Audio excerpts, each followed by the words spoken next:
last note here, and I'll kind of put in my own personal story here as Doug did with his on the ethanol side. For me, on the very high additive content racing fuels. Anybody ever stuck their hand into a fuel tank full of a extreme high octane gasoline? I see someone raising their eyebrows over here. You'll find them all, no doubt about that. But worse off than that is when you, for whatever instance, you just think, man, I got to get in here to this fuel pump sending unit down the bottom of this tank. And this happened to me when I didn't know what fuel was in that particular person's car, and it was a 120 octane gasoline. Fantastic stuff in the world of racing gasoline, terrible stuff on whatever is actually in there.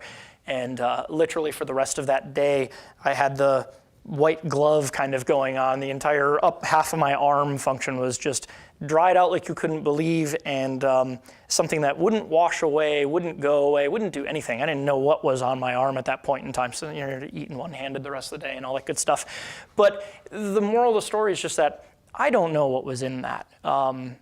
Still don't. Dealt with it, okay, fine. But it certainly doesn't make you feel good when you do that, when you have that kind of reaction on your own body at that point. And it starts to make you wonder about when that stuff burns, when you inhale that. I am too irresponsible on the function that I've spent many days in a dyno cell without great ventilation system and inhaling that stuff. By the end of the day, you've got a terrible headache. Your eyes are wore out. Like it just messes up your body.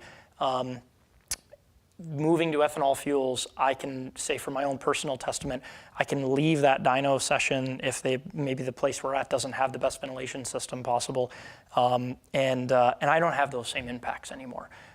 If I can go home and have a better sensibility on my mind that my eyes don't hurt, I didn't feel like I just took a couple years off my life that day, and at the same time it's letting us make more power safer, then I look at all those as probably about the best winning combination I could ask for.